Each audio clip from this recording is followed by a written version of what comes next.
Boomerangs are everywhere, there's no getting around that, and they get a bad reputation in the coaster community despite being loved by the general public. But where do I stand after having ridden multiple Vekoma Boomerangs? Stay tuned to find out. 1, 2, 3, 4, 5, 6, 2, 8.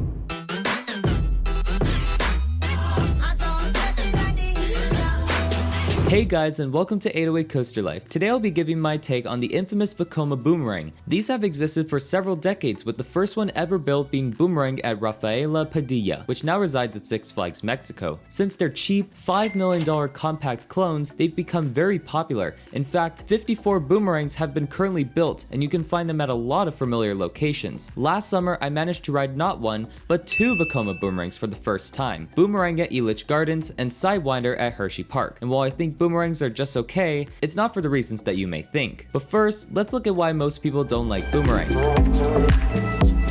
Recently, I made a community post asking the viewers why they do not like boomerangs. My good friend Carrick from Coaster Hour said it was because of, quote, headbanging, and they are pretty rattly to rough coasters in my experience. After looking at many reviews, I've confined everyone's complaints to three main points. They're rough, they have headbanging, and they're everywhere. What do I think? Well, let's first start with the ride experience.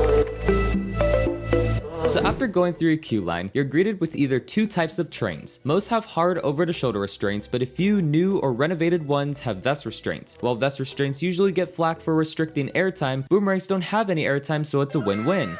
But while I still think the vest restraints are better, they honestly left a weird taste after I got off of Sidewinder at Hershey Park. To be fair, these were my first ever vest restraints, so I had no idea what it would be like. But it was a little harder to breathe, and I felt restricted while still being able to move a little bit. Obviously, vest restraints will be something I'll get used to as I ride more coasters, but as a first impression, they feel a little weird, but I didn't notice it when the ride is actually moving. With a capacity of 760 riders per hour, boomerangs may or may not get long lines depending on how popular it is in the park. You probably know the boomerang layout. It's very simple, so I'll quickly go through this part. You first go backwards of your first 116.5 foot tall spike, which makes you lean forward and definitely creates anticipation. After reaching your max height, you drop by surprise and pass through the station at the ride's max speed of 47 miles per hour. The small valley before you enter the station is probably where you reach your maximum G-force of 5.2 Gs, but since it doesn't last very long, it didn't feel very intense. Anyway, you go into your cobra roll, closely followed by a vertical loop, and wow, these inversions felt very intense. I don't remember if I grayed out on these inversions, but I wouldn't be too surprised if I actually did. You then go slowly up a second spike, and I'm kinda glad it takes as long as it does to get to the top, because after those forceful inversions, I kinda had to process what just happened. Then out of surprise, you drop backwards and go through the vertical loop and cobra roll, which felt just as forceful as going forward. Finally, you overshoot the station a little bit and come to a stop either gracefully if the ride has magnetic brakes or very abruptly if it has friction brakes. In total, you traverse 935 feet of track in 1 minute and 48 seconds.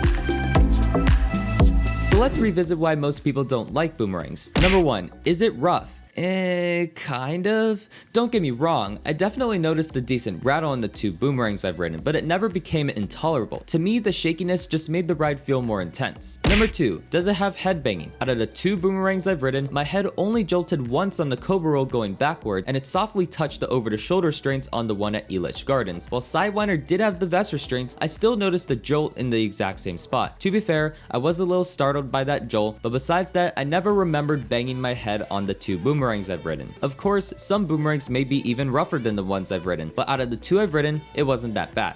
Finally, number 3, they're everywhere. Yes, I think this is a legit reason why boomerangs get so much flack. I found that the boomerang layout can get a little boring even after just my second boomerang. Now, if they have good ride experiences, I wouldn't mind them everywhere. So if I don't think they're unbearably rough or have lots of headbanging, why do I still think boomerangs are just okay? Well, I got off of my first boomerang remembering how forceful it is, but that's about it. There's not much airtime and there's definitely no hang time or laterals. Now, if I really value intensity in a roller coaster, I would probably like boomerangs more. But as seen in my coaster preferences video, I prefer an enjoyable coaster with a variety of forces including airtime. So a coaster like this definitely blows me away with its Gs, but it also leaves a lot for me to desire. All you really do is pull a bunch of Gs and that's it. And to cap it all off, this coaster has the chance of making you dizzy. While I had pretty good experiences on boomerangs, Sidewinder at Hershey Park made my brother dizzy to the point where he couldn't ride any more rides for the rest of the day. Luckily, it was towards the end of the day, so the only rides he missed out on were Fahrenheit and Laugh Track, but it still left a bad taste in all of our mouths for the rest of the day.